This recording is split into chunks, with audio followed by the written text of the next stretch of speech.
नमस्कार दोस्तों, स्वागत है आपका आज की बेहद बड़ी और ताजा खबरों की इस वीडियो में। दोस्तों आज की इस वीडियो में जानेंगे आज की महत्वपूर्ण और ताजा खबरों के बारे में। तो दोस्तों वीडियो में आगे बढ़े उससे पहले आपसे एक छोटी सी विनती करना चाहते हैं कि इस वीडियो को लाइक और शेयर जरूर कर दीजिएगा, साथ ही हमारे चैनल को भी सब्सक्राइब जरूर कर लीजिएगा। वहीं पर दोस्तों वीडियो में आगे बढ़े उससे पहले आपसे एक प्रश्न पूछना चाहते हैं। आज आपको कमेंट करके बताना है कि भारत का सबसे बड़ा दुश्मन कौन सा देश है, चाइना या पाकिस्तान। आप इनमें से किसको सबसे बड़ा दुश्मन मानते हैं, कमेंट करके जरूर बताइएगा। तो चलिए दोस्तों बिना देरी किए फटाफट से जानते हैं आज की सभी बड़ी खबरों को। पहली खबर, कोरोना का कहर नहीं रुका, देश में अभी भी दहशत का माहौल। जानिए क्या कह रहे हैं आंकड़े। जी हां दोस्तों, देश में कोरोना संक्रमण के नए मामलों में कमी देखी जा रही है, लेकिन मौत के आंकड़े नहीं थम रहे हैं। कोरोना से मौत का आंकड़ा 3 लाख के पार पहुंच गया है। स्वास्थ्य मंत्रालय के ताजा आंकड़ों के अनुसार पिछले 24 घंटों में 2,22,315 नए कोरोना केस सामने आए हैं, जबकि 4,454 लोगों की संक्रमण से जान चली गई है। वहीं पर 3,02,544 लोग ठीक होकर घर भी लौटे हैं। चलिए दोस्तों जानते हैं अगली खबर। मौसम विभाग की चेतावनी, इन राज्यों में बारिश को लेकर जारी की गई चेतावनी। जी हां दोस्तों, समुद्री तूफान यास अब अति भीषण रूप लेते जा रहा है। यह तूफान बंगाल की खाड़ी में बन जाएगा, जिसके बाद तेजी से पश्चिमी बंगाल और उड़ीसा के तटों की तरफ बढ़ेगा। इसे लेकर मौसम विभाग ने विशेष चेतावनी दी है। झारखंड, बिहार समेत पूर्वोत्तर राज्यों व आंध्र प्रदेश के तटों के अलावा केरल, तमिलनाडु, दक्षिणी कर्नाटक में मध्यम से तेज वर्षा हो सकती है। चलिए दोस्तों जानते हैं अगली खबर। पीएनबी के खाता धारकों के लिए जरूरी खबर, 30 जून तक निपटा ले ये काम वरना हो सकता है नुकसान। जी हां दोस्तों, देश के सरकारी पीएनबी पंजाब नेशनल में खाता रखने वाले ग्राहकों के लिए जरूरी खबर है। हाल ही में हुए एक मर्जर के बाद ओरिएंटल बैंक और यूनाइटेड बैंक के ग्राहकों की चेकबुक और आईएफएससी कोड बदल गए हैं। ऐसे में ग्राहक अपनी पुरानी चेकबुक का इस्तेमाल अब 30 जून तक कर सकते हैं। बैंक की ओर से ट्वीट करके इस बारे में जानकारी दी गई है। चलिए दोस्तों अब जानते हैं अगली खबर। कांग्रेस समेत 12 विपक्षी दलों ने किसान विरोध दिवस को दिया समर्थन, इस दिन करेंगे किसान प्रदर्शन। जी हां दोस्तों, विपक्ष की 12 पार्टियों ने संयुक्त किसान मोर्चे के 26 मई को आहूत देशव्यापी विरोध दिवस को अपना समर्थन दिया है। इस मामले में सभी 12 मुख्य पार्टियों ने संयुक्त बयान जारी कर समर्थन दिया है। दरअसल किसान संगठन अपने आंदोलन के 6 माह पूरा होने के मौके पर एक दिन का देशव्यापी विरोध प्रदर्शन आयोजित कर रहे हैं। मोर्चे को समर्थन देने वाली पार्टियों में Congress, JDS, NCP, TMC, Shiv Sena, DMK, JMM, National Conference, Samajwadi Party, RJD, CPI और सीपीएम शामिल है। चलिए दोस्तों जानते हैं अगली खबर। कोरोना के बीच अब इस कंपनी ने अपने दिवंगत कर्मचारियों के लिए की बड़ी घोषणा, मिलेगा ये लाभ।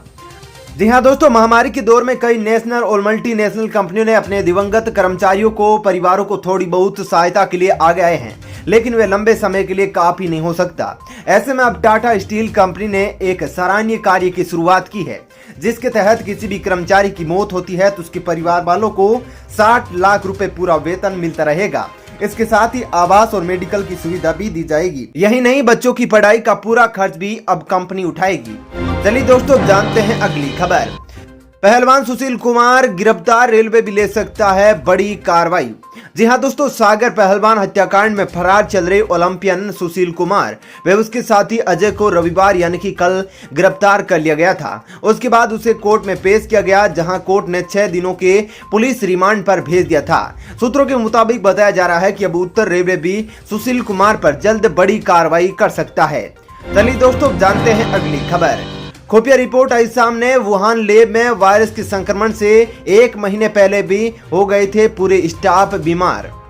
जी हां दोस्तों, कोरोना वायरस को दुनिया भर में फैले अब करीब 1.5 साल हो चुके हैं, लेकिन इस वायरस की उत्पत्ति को लेकर अब भी सबके मन में सवाल है।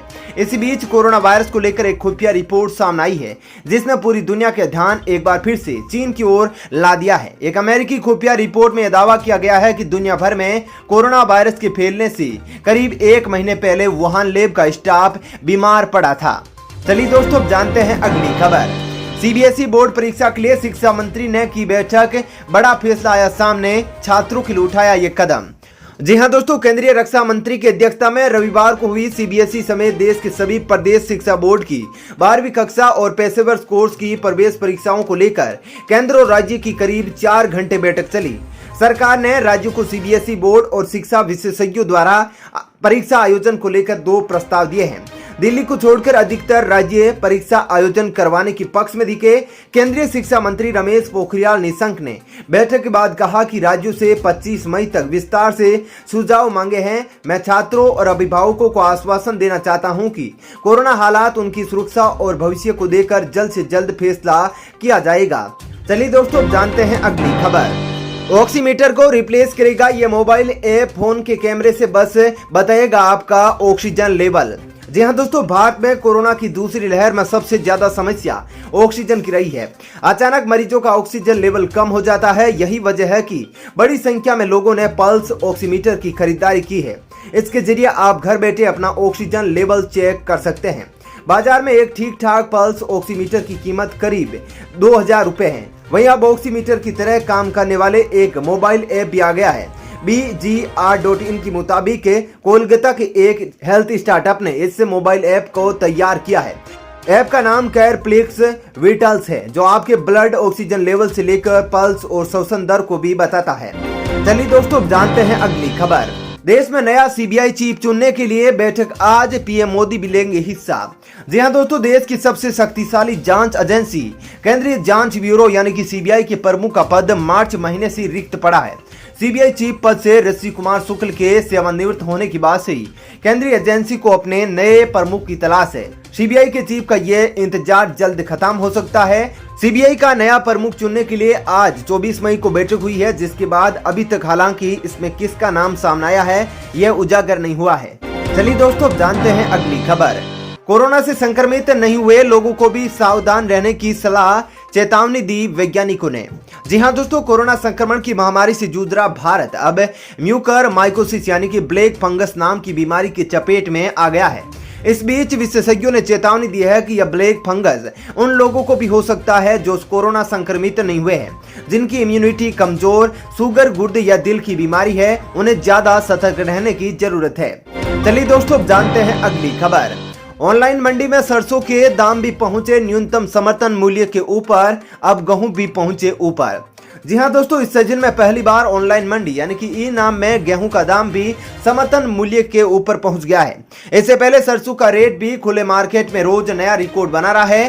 कुछ राज्यों के खुले बाजार में यह एमएसपी के करीब पहुंचने वाला है, जबकि कुछ में यह उससे भी अधिक हो गया है। महाराष्ट्र की दौड़ मंडी में इसका मॉडल प्राइस 2000 रुपए, जबकि उत्तर प्रदेश के सिकोहाबाद में 1985 रुपए प्रति क्विंटल तक पहुंच गया है। गेहूं का बता दें कि न्यूनतम समर्थन मूल्य 1975 रुपए प्रति क्विंटल है। चलिए दोस्तों, जानते हैं अगली खबर। जमीन पर लगा था लॉकडाउन तो कपल ने आसमान में रचाई शादी, वायरल हुआ वीडियो। जी हां दोस्तों, पूरा देश कोरोना वायरस की दूसरी लहर से जूझ रहा है।